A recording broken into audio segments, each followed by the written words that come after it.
The following compilation features unsettling and spine-chilling tales sourced from Reddit's horror communities. Reader discretion is strongly advised. These narratives may contain graphic descriptions, psychological distress, and themes that could unsettle sensitive individuals. Proceed with caution, as immersion into these eerie stories may provoke fear, unease, and sleep disturbances. Enter this realm of Reddit's creepy horror stories at your own risk, as the line between reality and the macabre may blur within these chilling narratives.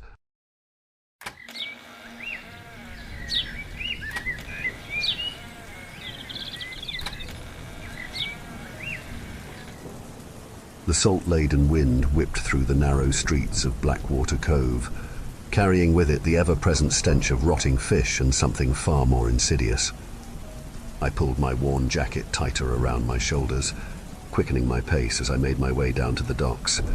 The early morning fog clung to the weathered buildings, obscuring the upper floors and giving the impression that the town simply faded away into nothingness. I've lived in this godforsaken place my entire life, watching as it slowly decayed like a beached whale left to the elements.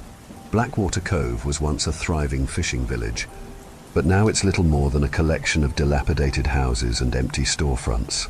The fish that once filled our nets have long since disappeared, replaced by other things. As I rounded the corner onto Wharf Street, I nearly collided with Old Man Thaddeus. His rheumy eyes widened in surprise, then narrowed with suspicion. "Watch where you're going, Ezra," he growled, his voice like gravel in a cement mixer. "Ain't safe to be wandering about, especially not with the tide coming in." I nodded, trying to sidestep him, but his gnarled hand shot out and gripped my arm with surprising strength. "You'd do well to remember what happened to your pie," he hissed, leaning in close enough that I could smell the tobacco on his breath. "Some things are best left forgotten." With that cryptic warning, he shambled off, leaving me standing there with a chill that had nothing to do with the autumn air. I shook off the encounter and continued toward the docks, my steps echoing hollowly on the old wooden planks. The fishing boats bobbed listlessly in the grey water, their paint peeling and their decks empty. No one goes out anymore, not since the incident. It's been 3 years since that day, but the memory of it still haunts my dreams. I made my way to the end of the pier, where my own small boat was moored, the Molly's Revenge, named after my mother, who disappeared when I was just a boy.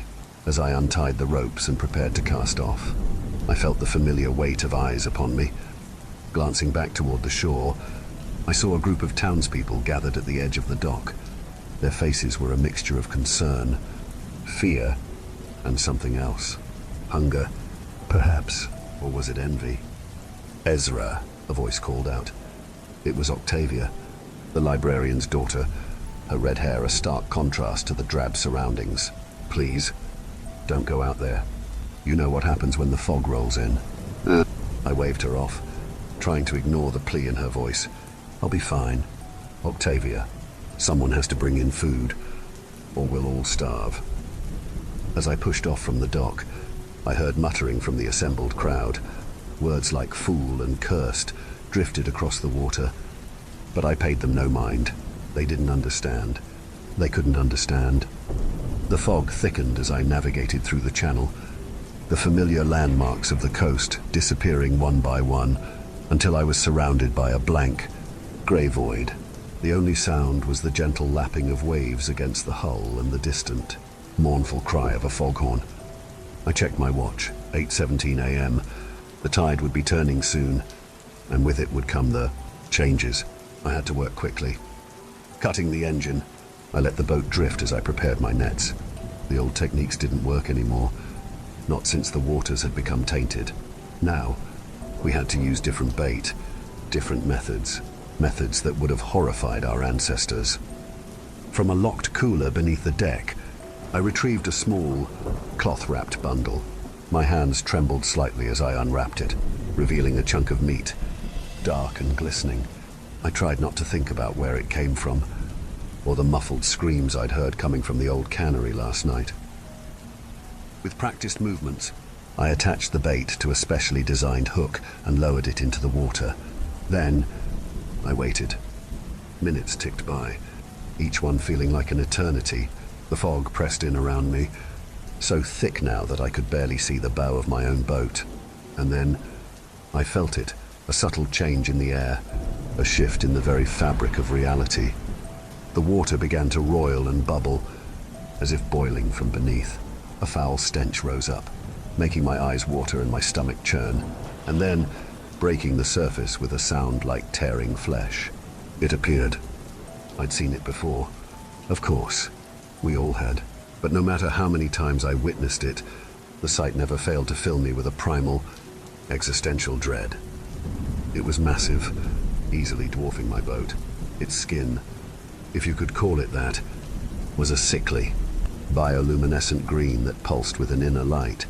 Countless tentacles, each as thick as a man's torso, writhed and twisted in the air.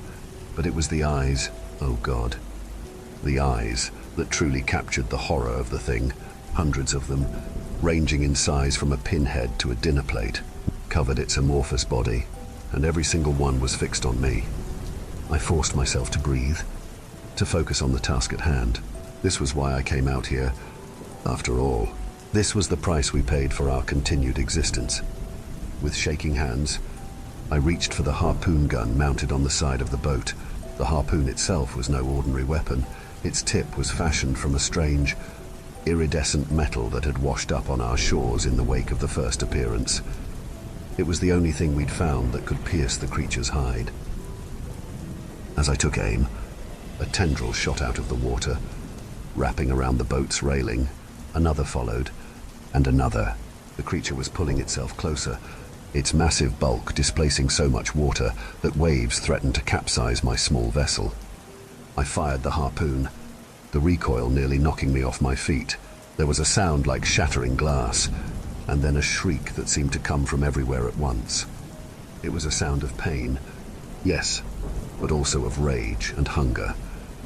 The harpoon had found its mark, burying itself deep in what passed for the thing's flesh. Ichor, black as night and thick as tar, oozed from the wound. But instead of retreating, the creature pressed its attack. Tentacles lashed out, slamming against the boat and sending spray everywhere. I stumbled, nearly falling overboard, and in that moment of distraction, a smaller tendril wrapped around my ankle. The touch burned like acid, and I screamed in agony as I was lifted into the air, dangling upside down. I found myself face to face with the nightmare-made flesh. Its countless eyes blinked in unison, and I swear I saw something like recognition in their depths. And then it spoke. Not with words, not exactly, but somehow its thoughts invaded my mind, bypassing my ears entirely. The voice was ancient, vast, and utterly alien. Ezra, it said, and hearing my name in that inhuman tone nearly drove me mad on the spot. You have come again, as your father did, as his father did. I thrashed wildly, trying to break free, but the creature's grip was implacable. What do you want? I managed to gasp out. Washington NT. The thing seemed almost amused. I Washington NT nothing. I am. And because I am, you are. Without me, your kind would have perished long ago. Memories flashed through my mind, memories that weren't my own. I saw Blackwater Cove as it once was, centuries ago. I saw the first encounter between my ancestors and this entity. I saw the pact that was made, the price that was paid. The curse, I whispered, understanding dawning like a brutal sunrise. It's not a curse at all, is it? It's a bargain. Astute, little on Earth East. Yes, a bargain. My presence keeps the Washington Ters rich. The storm's at bay. In exchange, I require sustenance. The implications of that last word hit me like a physical blow. The disappearances over the years, the strange meat we used as bait, the sounds from the cannery. It all made horrifying sense. But why? I asked, my voice cracking. Why us? Why here? The creature's thoughts pressed against my mind once more, and I got the distinct impression of amusement. Why does the tide me in? Why do the stars wheel overhead? I am, and so it must be. With that, The tentacle around my ankle loosened, dropping me unceremoniously back onto the deck of my boat. I lay there, gasping and shaking, as the entity began to sink back beneath the waves. "Remember our bargain, Ezra," it said, its voice fading. "The Northeast XT offering is due soon. Do not disappoint me." And then it was gone, leaving nothing but churning water and the lingering stench of its presence. The fog began to dissipate, revealing the coastline of Blackwater Cove in the distance. As I started the engine and pointed the boat toward home, my mind raced. What was I going to tell the others? How could we continue living like this, knowing the true nature of our curse? But deep down, I knew the answer. We would go on as we always had. We would make the offerings, keep the bargain, and pray that the cosmic horror lurking beneath our waves remained satisfied. Because the alternative, the entity's hunger unleashed upon the world, was too terrible to contemplate. As I approached the dock, I saw the crowd had grown. They were waiting for me, their faces a mix of relief and trepidation. Octavia was at the forefront, her green eyes wide with concern. "Ezra," she called out as I tied up the boat. "Are you all right? Did you see it?" I nodded, unable to meet her gaze. "I saw it," I said quietly, "and I learned things." A hush fell over the assembled townspeople. They knew, on some level, what our ancestors had done, but knowing and understanding are two very different things. Thaddeus pushed his way to the front, his craggy face set in grim lines. "Well, boy, out with it. What did the Deep One tell you?" I took a deep breath, steeling myself. "It's not a curse," I began, my voice gaining strength as I spoke. "It's a bargain, a pact made long ago, to keep our town safe and prosperous. But the price..."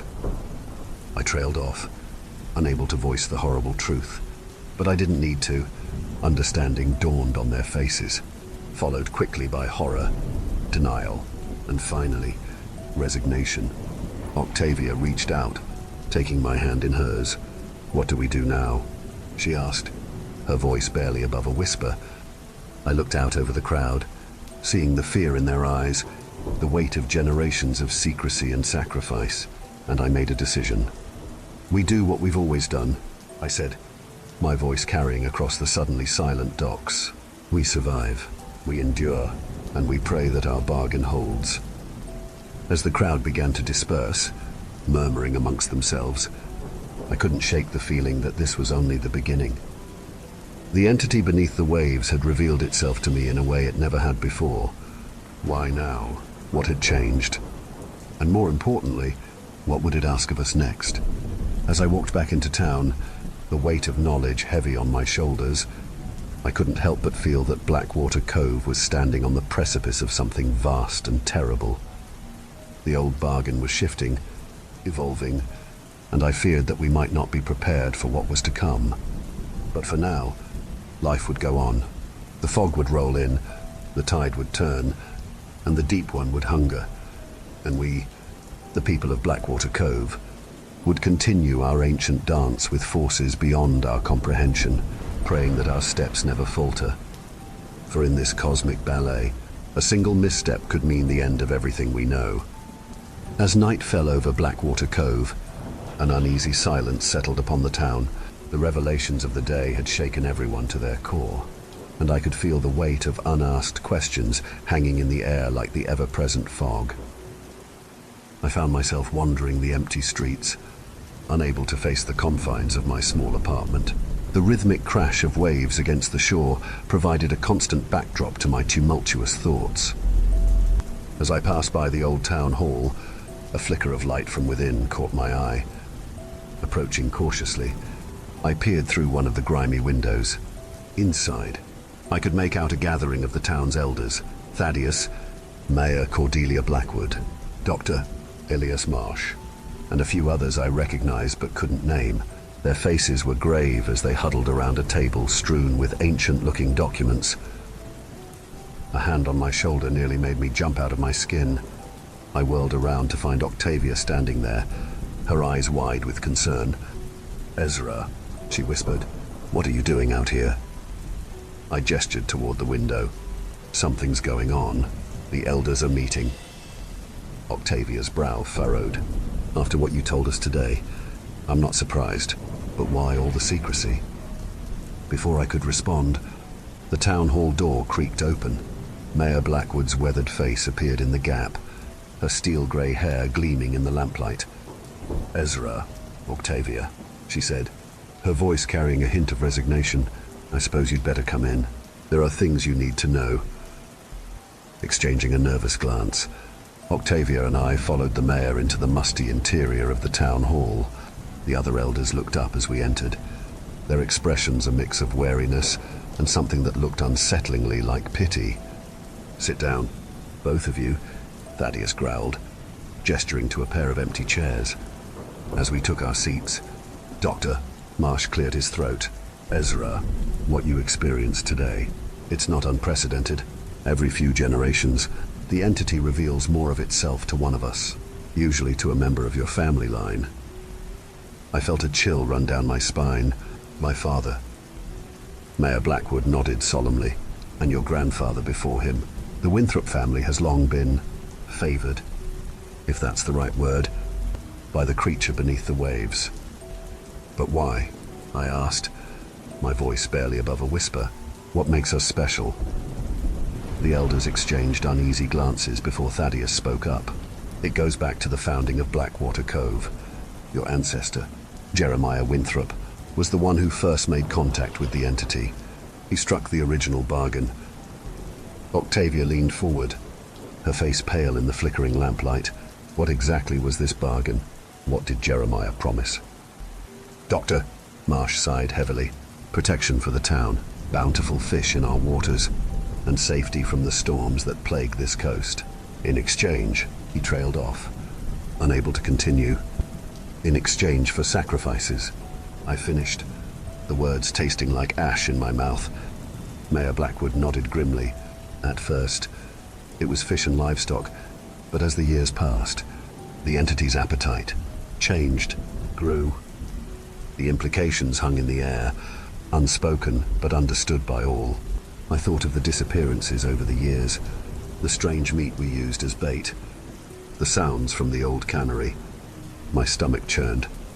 "But why tell us this now?" Octavia asked, her voice shaking slightly.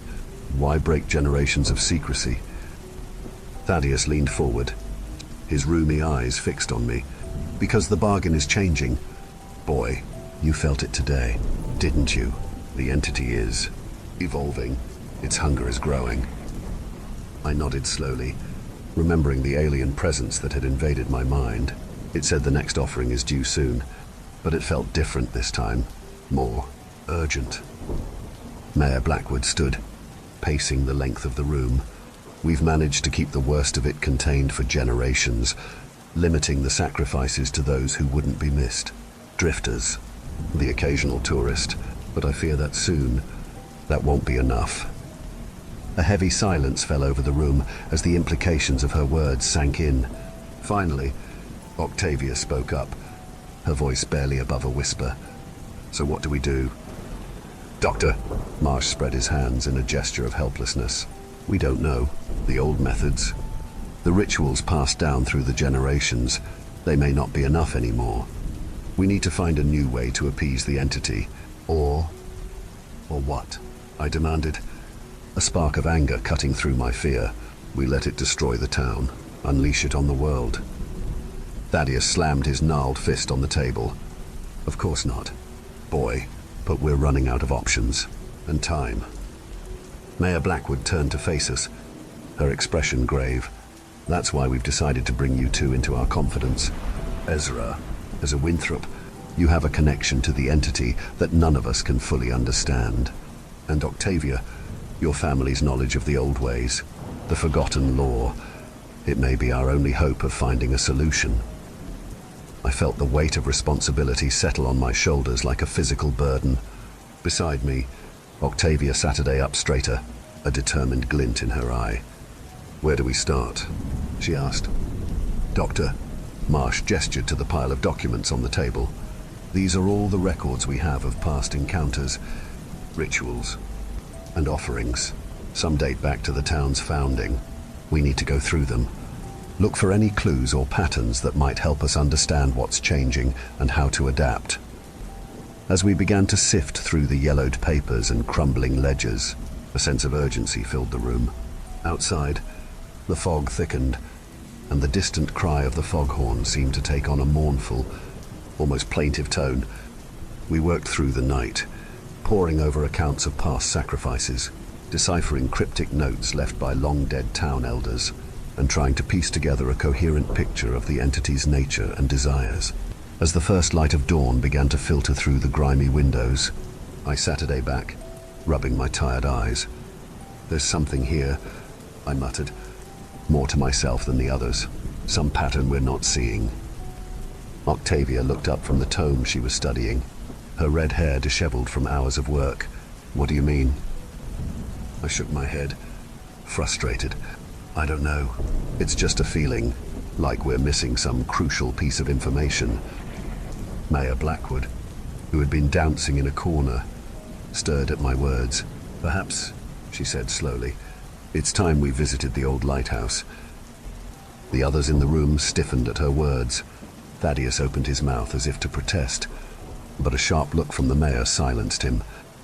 "The lighthouse?" I asked, confused. "What's so special about it?" Dr. Marsh cleared his throat nervously. "The old lighthouse has been abandoned for decades.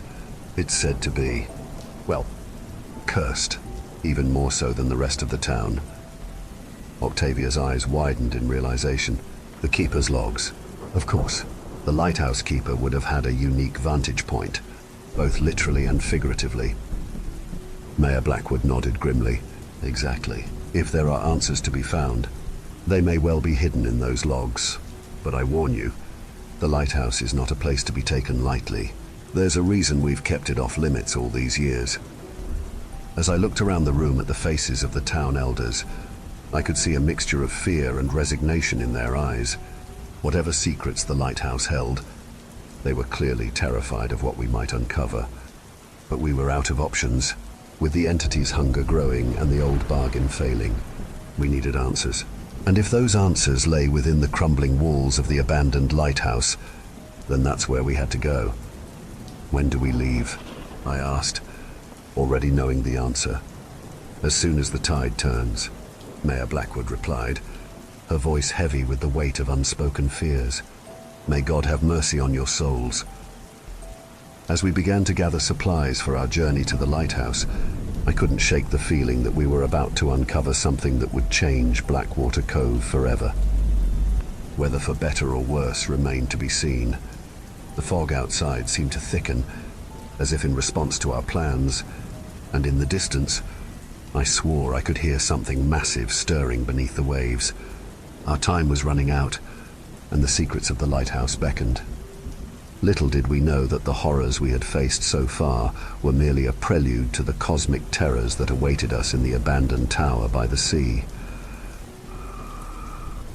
As we approached the dilapidated lighthouse, the fog seemed to part before us, as if granting us passage. The ancient structure loomed above, its paint long since weathered away, leaving behind a skeletal frame that creaked and groaned in the salty breeze. Octavia and I exchanged a nervous glance before pushing open the rusted door. The interior was a mess of cobwebs and decay, but our eyes were drawn to a heavy iron trapdoor in the floor, secured with a padlock that looked far too new. "This wasn't here before," Mayor Blackwood muttered, producing a key from her pocket.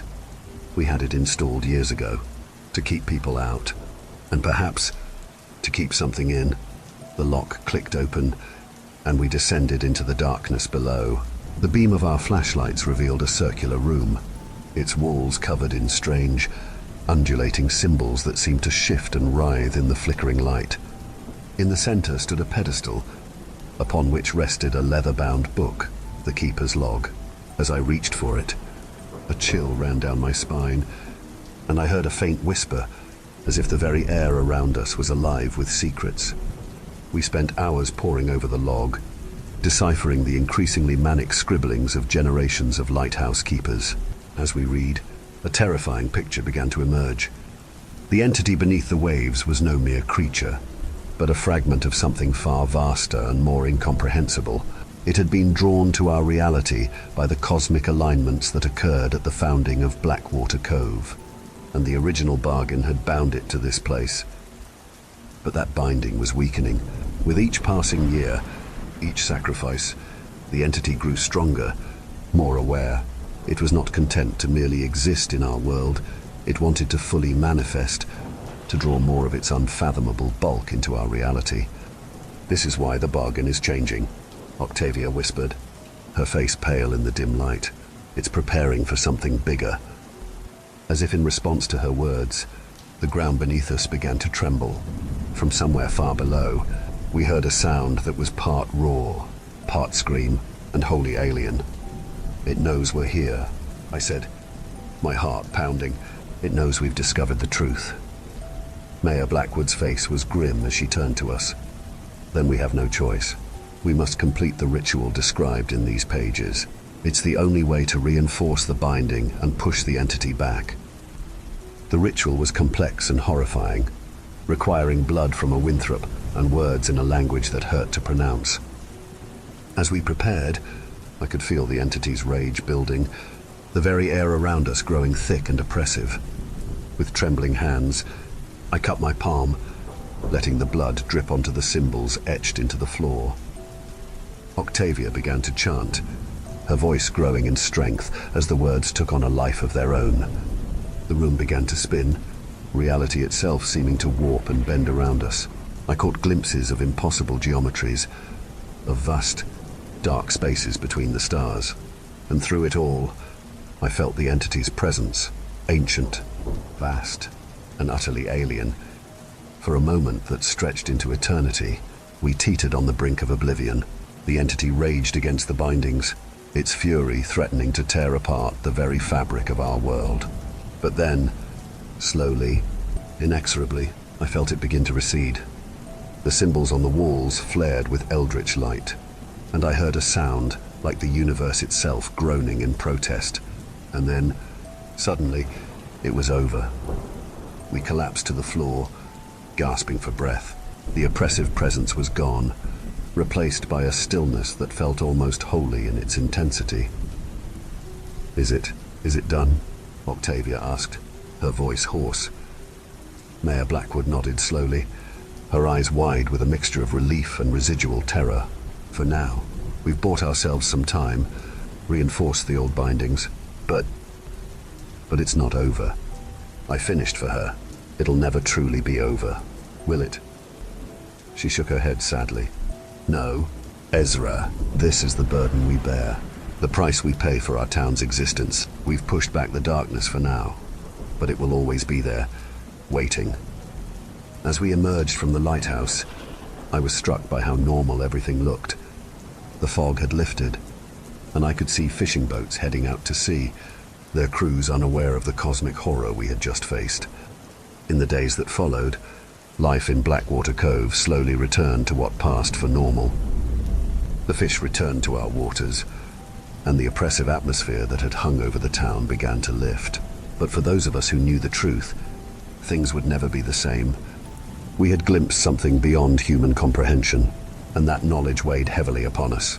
The entity was contained for now, but we knew it was still there, lurking beneath the waves, biding its time. As I stood on the docks one evening, watching the sun set over the ocean, Octavia joined me. She slipped her hand into mine, a gesture of comfort and shared understanding. "Do you think we'll ever be free of it?" she asked quietly.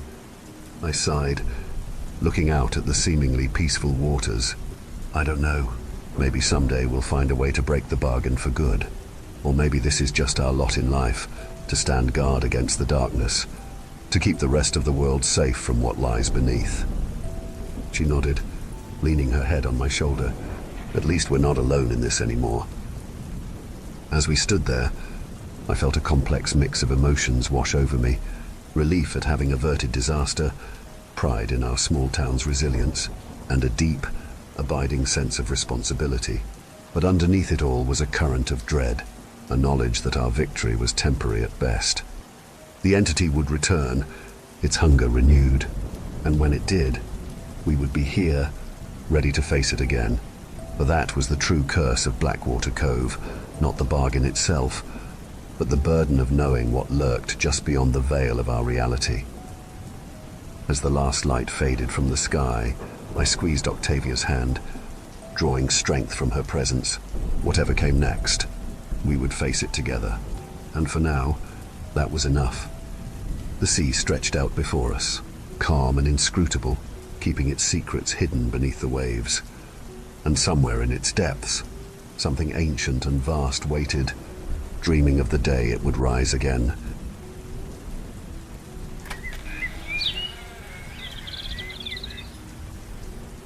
It's okay to leave the door unanswered. Really, it is. In fact, unless your visitor has a good reason to be there, and you have a good reason to talk to them, please don't open that door. I don't care if they know you're home. I don't care if they think you're a jerk. Do not open that door without first knowing the exact outcome. The salesman drove that lesson into me a few days ago. I'm sorry, I said as I flipped through the pages of our half-full photo album in the living room. The album was my husband's idea. You should have seen how excited he was about it. And he insisted on us finishing it before this day, our first anniversary. Though I saw it as the anniversary of his death, a death that I had caused. I miss you, I whispered, while fiddling with my ring and starting to cry again for the 5th time since I woke up. I know you'd want me to move on and stop blaming myself. I've tried. Really, I have. But I can't do it. I can't. I just wish I could see you one more time. My wallowing was interrupted by the doorbell ringing. Seriously, I thought to myself. A few seconds passed, and then it rang again. I was tempted to ignore it, but my unwanted guest would have seen me already. Why did I leave the stupid blinds open? The doorbell rang for a 3rd time. Yeah, I'm coming, I grumbled. Let's get this over with already. I wiped the tears from my eyes and took a few deep breaths while I shuffled over to the door. Probably a neighbor, one of the more annoying ones, apparently. I cursed under my breath. It's Sarah again, isn't it? Why won't she leave me alone? I thought as I peered through the peephole. It wasn't Sarah. It wasn't one of the neighbors at all. Actually, that should have been my cue to leave the door closed and walk away. If I didn't even know the person, what was the benefit of talking to them here? Still, something in me wanted to open the door. Maybe it was the feeling that my visitor wasn't the type to give up. Maybe it was plain curiosity. Maybe it was something else. Whatever it was, it coaxed me into opening the door and taking in the figure in front of me. Now, I don't know jack about modern fashion. My husband and I had that in common, but I doubt that the man I saw would have fit in it. He would have been perfect as a film noir detective, though. He wore a black leather fedora and brown trench coat, a grey double-breasted jacket with a red tie and white dress shirt underneath, and a pair of black slacks. He was also wearing leather gloves, and to top it all off, he was smoking a cigarette. It was a cohesive look, except for one thing, the aviator sunglasses. Again, I'm no fashion expert, but one of those things was not like the others. He cleared his throat, snapping me out of my stupor. Miss Dawson? Yes, he asked in a gravelly, formal-sounding voice. I nodded as he stuck his right hand out. Should I have lied? Oh well, too late now. Pleasure to meet you. Likewise, I said and shook his hand. He held my hand for several seconds too long before letting it go. He didn't offer his name. After standing in silence for what felt like an eternity, I decided to be the one who would clear my throat this time. And, what's your name? Oh, right. Of course. How rude of me. You see, the problem is that, well, I don't quite have one. Huh. What's with this guy? Everyone simply calls me the salesman. I let a groan slip out. The novelty of seeing a man a few decades out of place had worn off quicker than I expected.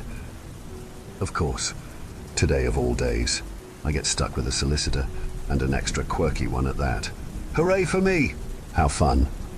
Okay, well, I'm not interested in buying anything, and I've got some important stuff to take care of. Have a nice day, I said, still partially trying to mask my frustration as I began pushing the door closed. He laughed, scoffed even, and jammed his foot in front of the door.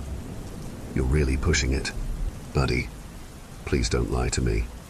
My eyes narrowed. Excuse me, I said. Please don't lie to me. My pool of patience, which was minuscule enough to begin with, was starting to run dry. And what exactly am I lying about? He removed his foot from the door. You claimed you have important things to do, but that's a lie, isn't it? All you've been doing is looking through an incomplete photo album. You've been doing that almost all day, as a matter of fact. You were spying on me. That should have been my cue to cut the interaction off, but I didn't.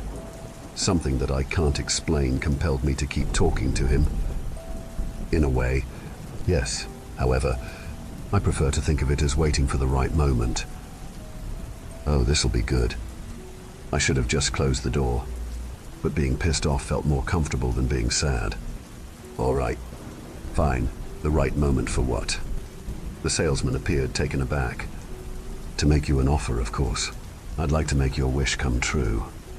I laughed at him. Seriously, do you realize how corny that sounds? Trust me, I'm very serious.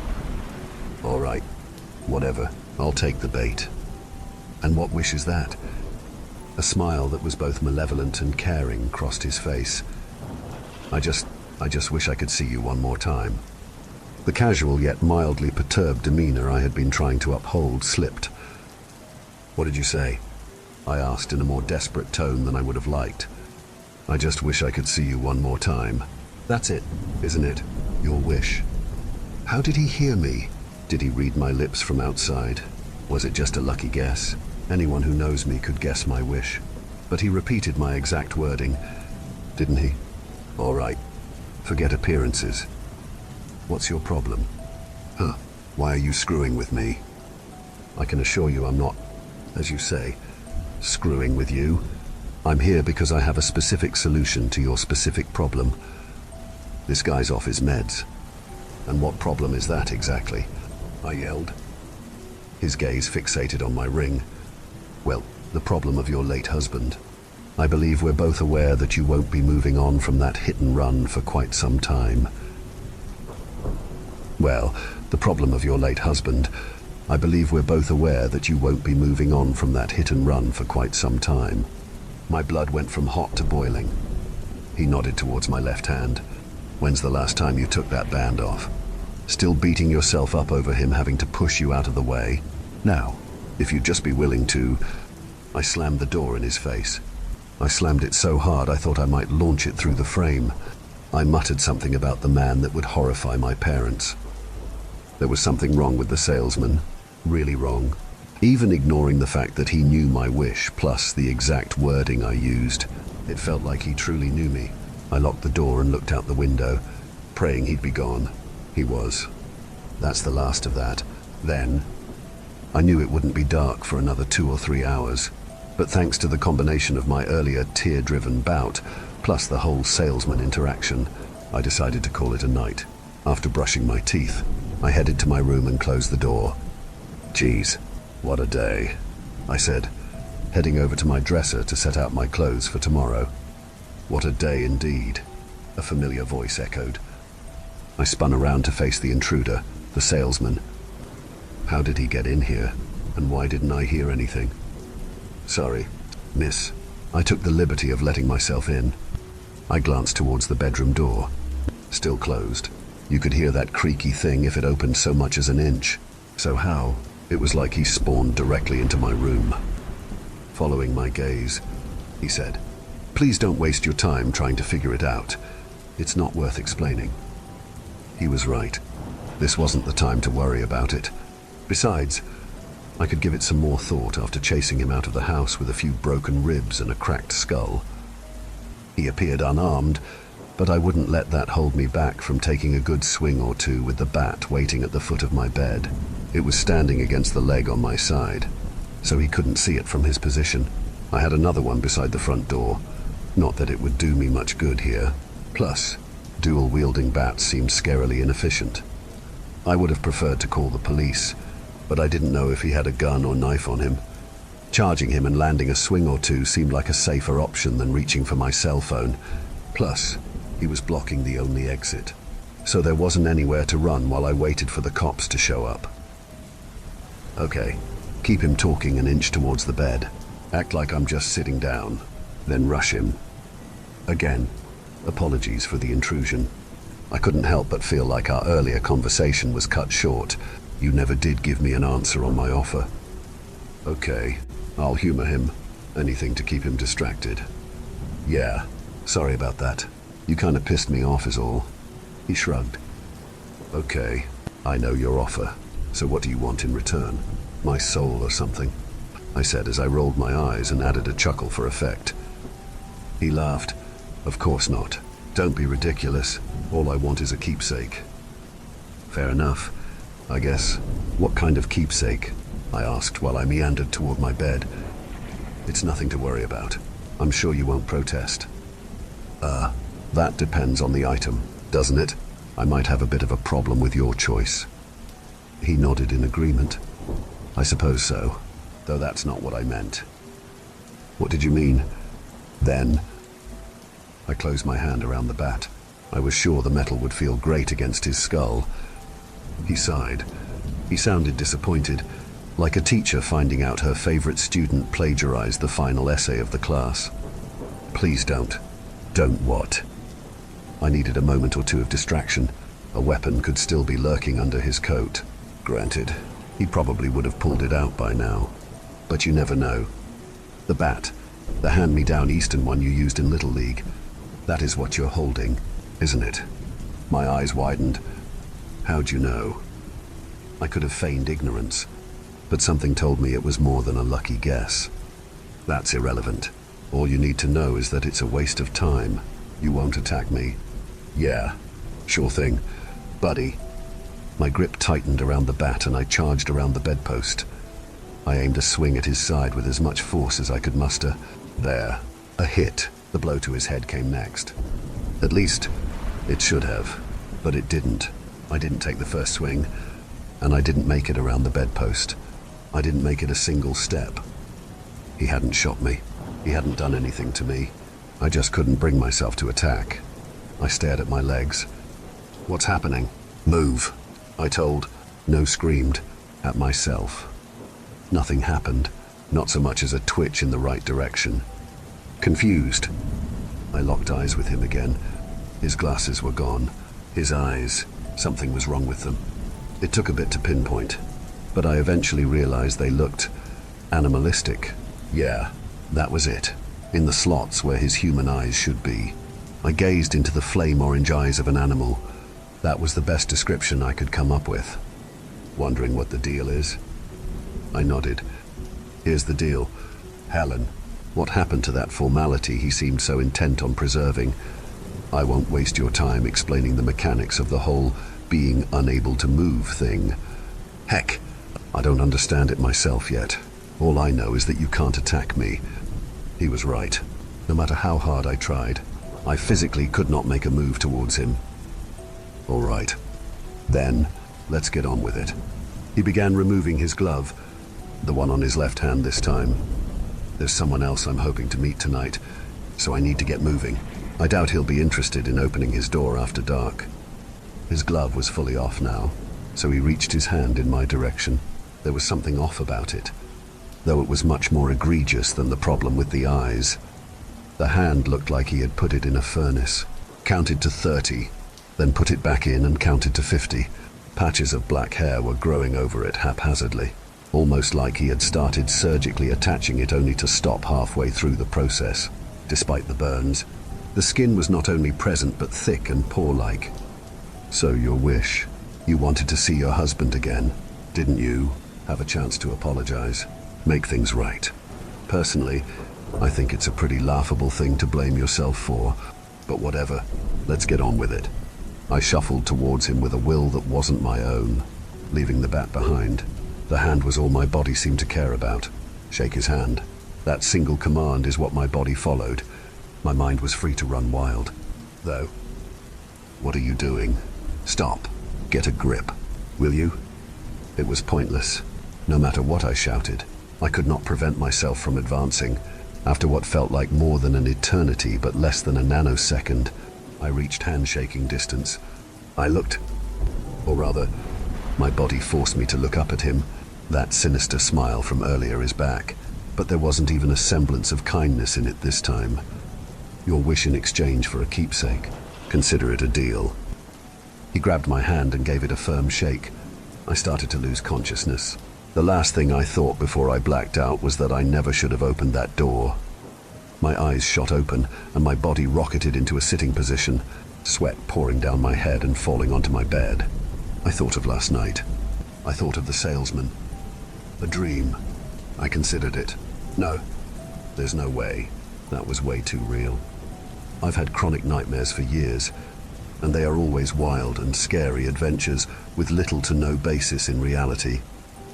This was different, not a dream. Still, a flicker of doubt remained, doubt that was eradicated a moment later. Something feels wrong, I realized. I looked down at the source of my confusion. My left hand. My ring was gone. But before I could reflect on that, someone rang the doorbell. Your wish in exchange for a keepsake. Wasn't that what the salesman had said? Despite my internal protests, my mind and body filled with hope. Hope that sidestepped the walking red flag known as the salesman. I sprang from my bed and rushed to the door. Let it be him. Please let it be him, I pleaded. I bolted down the hallway and reached the door quicker than any Olympic runner ever could. I threw it open. I was standing face to face with my husband. Hi, Helen. The previous day's crying bouts couldn't even compare to this one. He tried to say something else, but I threw my arms around him before the words could leave his mouth. It's you. It's really you, Andy, I bawled. I hugged him tighter and said the words I needed him to hear. Thank you. Thank you for saving me. Okay. He laughed while returning the embrace. It wasn't a big deal. Don't worry about it. But if I'd just been paying more attention... Hey, it's fine. I mean it. No, if I'd just... He shut me up with a kiss. I didn't truly realize how much I missed moments like that until now. It felt natural. It felt wonderful. It felt wrong. Something was wrong. His lips, they tasted like death. I pulled back from him, breaking his hold around me. Wait. Helen, what's wrong? I considered brushing the whole thing off and making up an excuse for it. That was when I noticed his face. It was different from when I opened the door. His right eye had clouded over, and a dark mark of decay had taken over his left cheek. Andy, I say, my voice beginning to tremble. It's my breath, isn't it? I knew I should have checked it before knocking. I barely registered his comment. Andy, what's happening? What's happening? The mark on his cheek was spreading. It had taken over the left side of his face and was encroaching on the right, and his hair. It had gone from dark brown to light grey. What do you mean? Helen, are you feeling okay? This can't be happening. Stop. Stop it. Stop it. I screamed as I pulled him back into me. I don't know who I was begging. Maybe it was God. Maybe it was the salesman. Maybe it was no one. Honey, you're scaring me. Now his voice had started decaying too. It was getting more hoarse by the second. What's wrong? I felt the cold touch of his bony fingers on my cheek. You can tell me. You know I'm always here for you. We promised to do that for each other, right? He pushed me away from him with enough force to send me stumbling backward. You do remember that promise, don't you, Helen? His voice was a forceful whisper at best. His hair had mostly fallen out, and his clothes were sagging, the body beneath them withering away faster and faster. He took a step backward, then another, and then another. Why did he push me away? Why wouldn't he hold on to me? I rushed to him and held him in my arms, ignoring his appearance and his attempts to pull away from me. This was still my husband after all, wasn't it? Please, don't go. This time, I was begging Andy himself. Yeah, as if this man who was nothing but decaying skin and bones had any more control over the situation than I did. "I'm here, Andy. It's okay. I'm here." My tears soaked the back of his shirt. "Helen," he croaked. "Yes," I questioned while doing my best to avoid a complete breakdown for his sake. "This..." I had to bring my ear to his mouth to hear him at all. "This is all your fault." "What?" I said, "It's your fault." I pulled my head away and locked eyes with him. "No, don't say that. Please, please don't say that." "It's true." He puts more effort into his failing vocal cords to ensure I can still hear him. "I didn't freeze up." "You did. You're the reason I'm dead." I didn't know what to say. What could I say? His breath whistled out of his shrinking lungs. He was struggling to breathe. "No, that wasn't it. You never should have opened that door." He laughed. His laugh got louder and louder, even after his body shouldn't have been able to produce any noise at all. And maybe I was hearing things, but at that moment, his laugh sounded just like the salesman's.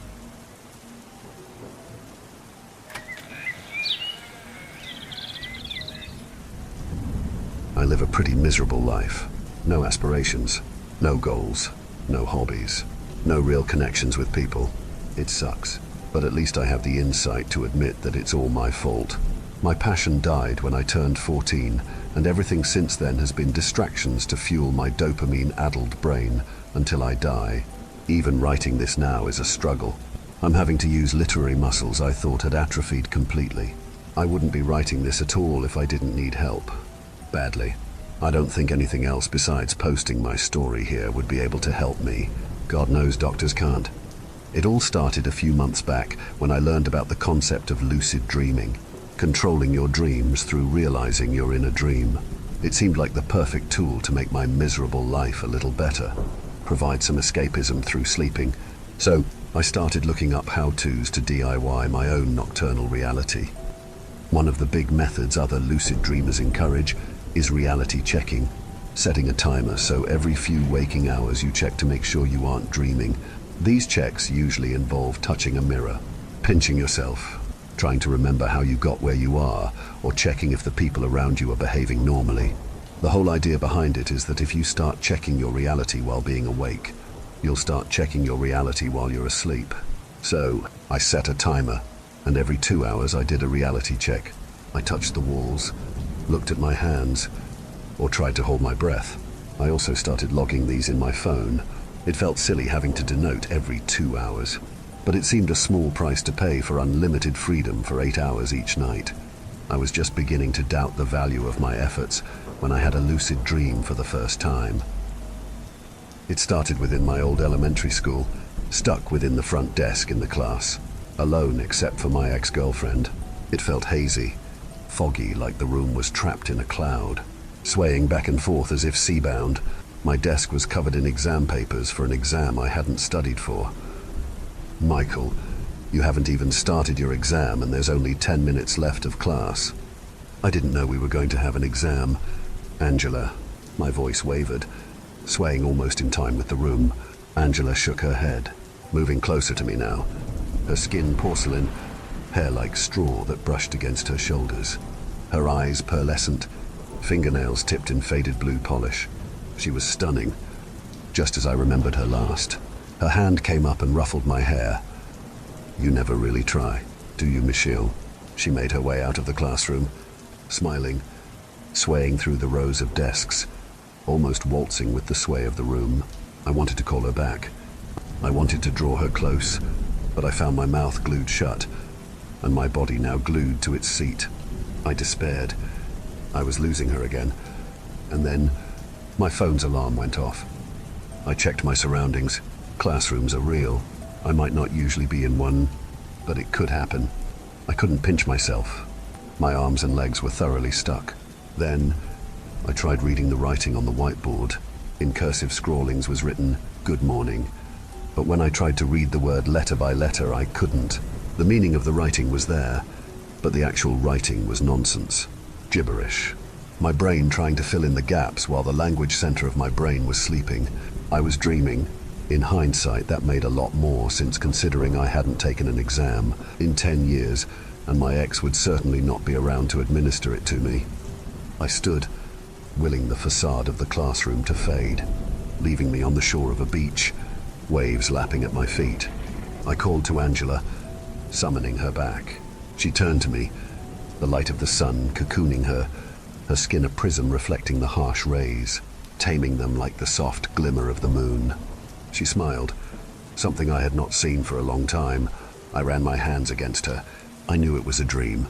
I knew it was fiction made from the firing of nerves in my sleeping brain, but I could have sworn I felt the skin of her arms against me like the fuzz of a peach. "What are you doing, Michael?" she whispered. Her dress fluttered around her, lapping against the wind. She tamed my stray hairs with her hand, running it against my neck, settling it to rest upon my shoulder. "I've missed you so much. You can't do this. It isn't right. I shouldn't be here. Just stay a little longer, for me. Just a little." She let me hold her to my chest, and the dream continued. We talked. We reminisced. She was everything I had remembered her to be. Kind, funny, smart. I wanted her to talk forever. My life could be a glorious eternity of sitting in rapture of her. But the sun set upon the dream beach, and she stood pulling away from me. "Our time's up again." It already was. "I'm happy I got to spend just a little bit more with you," she said. "No, I won't lose you again. You have to stay." I grabbed her. I hadn't meant to grab her hard, but she seemed to flinch in pain. She struggled, but I held on. She shouldn't have struggled. It was my dream. I was the master of it. It bent to my will. "You don't get to leave again. Ever," I shouted. The sun set upon the crashing waves of an imaginary ocean. I stood, grasping at the ghost of a girl long gone, a fragment I would trap within my psyche for an eternity I couldn't understand. The twilight colors of night began to set in, reflecting off her glossy eyes, wet with tears. "Please," she cried, desperate, begging. I awoke. I know it might sound strange after the half-success of my first lucid dream, but I became like an addict looking for another fix. I wanted to see her again. I had to. My days were consumed by a cycle. Every 2 waking hours was a reality check. A handful of melatonin gummies, cold medicine, and even Benadryl to get me to fall asleep.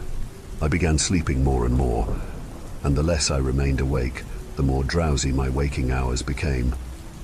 This might sound miserable. It was, but what else was there to do? My reality became neglected. Bugs gathered around dirty dishes that littered my apartment. Everything smelled of decay and rot, and my asthma of apathy. A couple days after my first lucid dream, Angela appeared at my doorstep, slumped, unmoving. I had taken her inside. She hadn't said a word about the state of the apartment. I think her presence might have even worsened it. As crazy as it sounded, I figured I might have summoned her here, like my dreams had a sort of analog to the real world. I was happy that she was back. Even in the state she was in, it was a little less lonely with her there. I know this should have been the end. Angela was back, and I could patch up our relationship. But she was unresponsive, cold. I had tried talking to her, but she wouldn't respond. I guess it made a strange sort of sense that we could only connect through dreams. If my dreams were powerful enough to bring her here, they must be strong enough to make her better as well. Angela moved about the apartment sometimes, seemingly only when I wasn't looking. I was so focused on my dreaming efforts that I often didn't see her for days. I figured she must still be in the apartment though, as I would find little trinkets she would leave. Wet footprints across the bathroom, stray hairs on the furniture, doors open that I had left shut. It felt very much like having a pet cat silently roaming around. Despite not seeing her frequently, her appearance seemed to worsen each time I did see her. I should have been concerned, maybe taken her to the doctor. But I was stuck, ingrained into the idea that I could only help through my dreams, that if I could do it again, we would be like we always had. That first dream had been so picturesque it was easy to deny the reality of her. Things continued much the same, until weeks later, I had my second dream. I stood within a chapel, one from my youth. back when I still attended services every Sunday, the stained glass casting colored light through the pews. This was the church my parents had been married in. I remember the day, nearly tasting it on my tongue, the memory so strong, dissolving like cotton candy against my lips, memories embedded with youth and sunlight.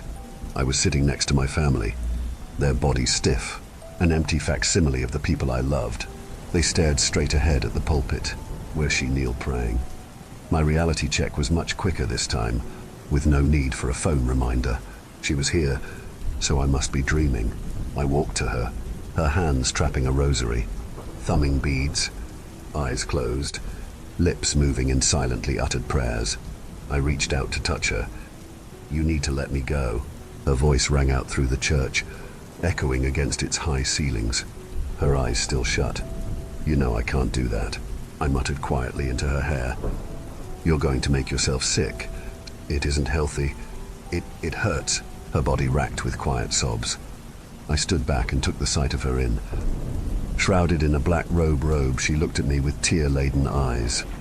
Every section of her peeking out from under the robe was a mess of bruises, pooling in strange spots, speckling her skin like splatters of carmine-colored paint against a pale blue canvas.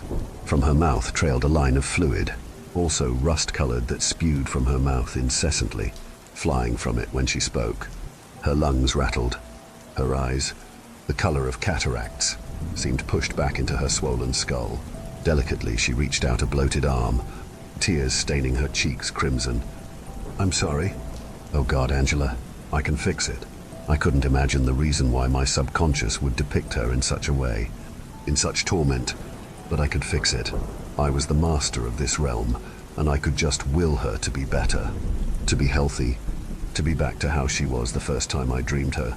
It would be as easy as thinking it so. It wouldn't. Nothing I did made it better. I could will anything into existence, but I couldn't make her better. I tried. Ceaselessly I tried. As she begged to be released, I tried over and over again, and she wouldn't get better. She wouldn't heal. I felt useless as I watched her suffer. I begged and pleaded alongside her, staring up at my family in the pews, their hollow eyes only reflecting my pain back to me. "I can't move on until you let me go." Over and over she would scream, a pile of pieces, barely humanoid, laying on the floor. "I can fix it. I just need more practice. I promise. You don't have to leave. Please," she begged, more puddle than human, melting before me. I awoke. As horrible as it seems, I didn't stop trying to fix her through my dreams. Of course, I had to do some troubleshooting before making a real attempt again. Obviously, the abuse of over-the-counter medication had led to some weird side effects, but that could be fixed through their removal and course corrected through the reading of some lucid dreaming guides to avoid melted ex-girlfriends. I figured after a few weeks of getting my sleep schedule back to normal through eating healthier, cutting down on my screen time before bed, cleaning up a little around the apartment, limiting myself to 8 hours of sleep a night, and fixing my circadian rhythm, I'd be good to go for another attempt. Angela seemed to have left the apartment after that dream. I don't know if it had scared her away, if I had messed it up somehow. Her absence at least made it easier to clean up the apartment. When she was here, she was always leaving messes behind. I missed her, though. My days were now so much quieter, emptier with her gone again. It made me all the more desperate to get her back. When I laid down to sleep each night, begging myself to dream of her again, I could almost feel her with me, like she was encouraging me with her presence, cradling me as I fell asleep. It only took a handful of days for her to reappear in my dreams. I was on a dock. Across from me she stood, facing the waves. I was so excited I almost ran to her. She looked halfway normal again, until she turned to face me. Her eyes were squashed like old grapes, draped across her ashen cheeks, her skin now tight against her bones, almost like the head of a drum, breaking in places where it had given away to the tension. From her crawled forth all manner of creatures, boring holes into her body, their fat white flesh acting as a contrast to her blackened, sunken features. She dropped her robe, it rising into the breeze, revealing her stomach pregnant with her liquefied innards, skin transparent in the sun's light. She walked towards me, each step rocking the gallons of fluid contained in her body cavity. Finally, taking my face into her hands, she gazed at me with her unseeing eyes. I awoke, but the dream did not end. I lay in my bed, her hand still upon me. I screamed. I could feel my body stuck in place, glued still, as our faces grew closer and closer. From her eyes crawled beetles with radiant carapaces that mirrored the green her eyes used to be. Finally, our faces inches apart, she opened her mouth. What poured from her was tar-like, featuring bugs, teeth, chunks of flesh and still squirming rats. It coated my face, covering my eyes, my mouth, even dripping down into my ears. I thrashed, trying to claw her away, trying to get the substance off of me. I woke up, clawing at my face, screaming. I reality checked, immediately, holding my breath for 30 seconds. Yes, this was real. I sighed and vomited onto my floor. The damage was mostly psychological. I had a few scratches on my cheeks from myself, initially freaking out upon waking up, still trying to get the gunk off of my face. I tried not to think of the way her hands had felt against me, leather-like, Kronieski. I called a psychologist. Obviously, I had not handled things as well as I had initially thought, if my subconscious was going to commit such levels of treason against me. The psychologist visits went well, talking about the sudden shock of the loss, how it can be hard to move on, and why my ex-girlfriend might be appearing as a sleep paralysis ghoul. The psychologist didn't even seem too shocked. It might be a more common phenomenon than I had initially thought. Armed with tools of self-forgiveness and mindfulness activities, I mentally felt better prepared for the next time. Physically, however, I couldn't fall asleep. The psychologist called it somnophobia, a fear of falling asleep, probably caused by my nightmares. Every time I went to lie in bed, I felt my heart race. I felt like I needed to flee now or risk death. My thoughts would race until they felt like pure static in my head. I tried deep breathing, exposure therapy, CBT, but I couldn't get more than a few hours of sleep a night and could only fall asleep if I passed out from exhaustion.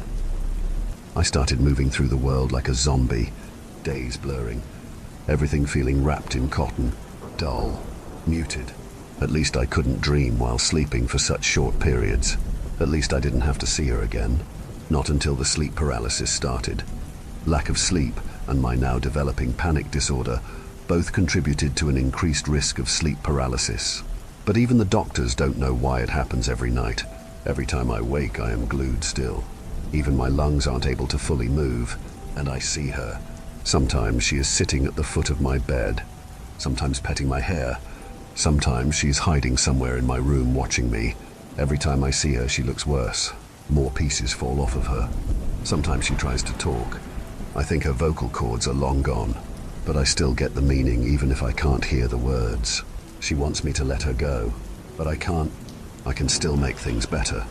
My sleep paralysis only lasts a few minutes, and then once again I am the master of my own limbs, and I am able to get out of bed and see that she is not really there. But sometimes I'm not so sure she is really truly gone. I think I can feel her sometimes, in the corner of my eye, in the closet tucked next to my shoes, just outside of the shower curtain while I wash my hair. I think I can sense her behind doors, just waiting for me to open them, or around corners just out of sight. She can only move in my dreams, and for the few minutes when I transition from sleeping to waking, but nonetheless, I can still sense her.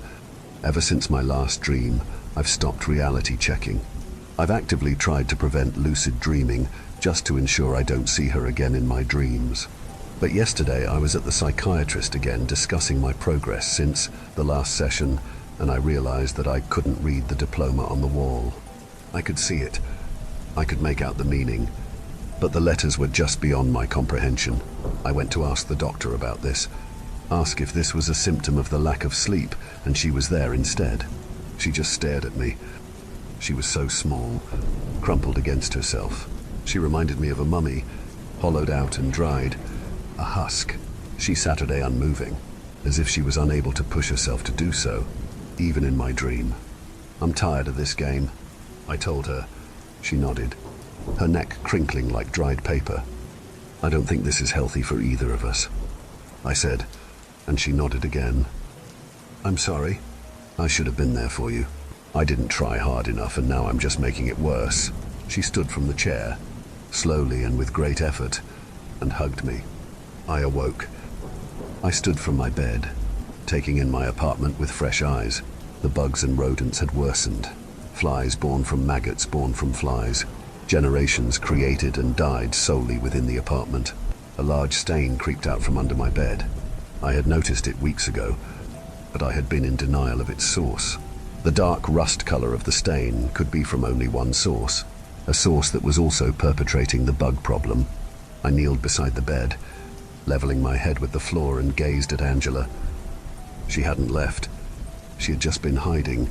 I tried to scoop her out as delicately as possible, making sure that she came in one piece without much of a fight. I slid her small form into a duffel bag, hauling in over my shoulder, loading it into my car. I drove down to the lake, our favorite spot, and I delicately laid her down on the wooden dock next to me, her body supine, as I dangled my feet into the water that had taken her so long ago. I have not been entirely honest, not with you, the reader, or with myself. Angela Withers died 3 months ago, drowning in the local lake due to exhaustion. I was with her. I had tried to save her, but I was just too late.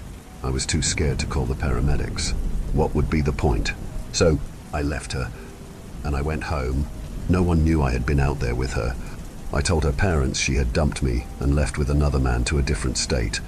I won't pretend to know the force that brought her back to me, but I know that it has to end. Sitting at the dock, for the first time in weeks, I basked in the sunlight, letting it infuse me with its warmth, feeling it radiate into my bones. I was no longer a creature of dreams, trapped in a spiral of loss. It was time to let go. I know it hasn't all been good, but I'm glad we got to spend a little bit more time together. I kissed her delicately on the remains of her forehead and tossed her remains into the lake. She had always been right. It was time for something new, to build new skills, gain new hobbies, make friends, call my parents, clean my apartment. That should have been the end of it. She was gone back, released, back where she really belonged. But my dreams haven't stopped. I still see her, but she's something else now. Her skin is new, made from patches of algae. Her teeth glitter like the scales of a fish. Her hair is strands of plants that dance in the water surrounding her. She is beautiful again, and she is not ready to let me go. Each night I dream of her beautiful watery form as she pulls me close to her, whispering to me of everything she has become. She tells me that she's there at the lake, waiting for me, that she has an eternity planned for us, and I listen. I feel as if I am in her dreams now. She dreams of the lake, of me, my body made out of the fauna of the lake just as hers. I'm imprisoned by these dreams. She holds me captive, mentally. I twist and writhe, but she is so much stronger than me now. Sometimes she dreams of me as I am with my flesh and bone, jumping into the lake. In these dreams she holds me as I drown, holds me as I rot, holds me as I turn into bones, and holds me as I finally is filled with new life through the lake. I have drowned dozens of times in her dreams. If the dreams were just dreams, then I wouldn't be writing this. But I no longer wake in my bed. She is pulling me towards her.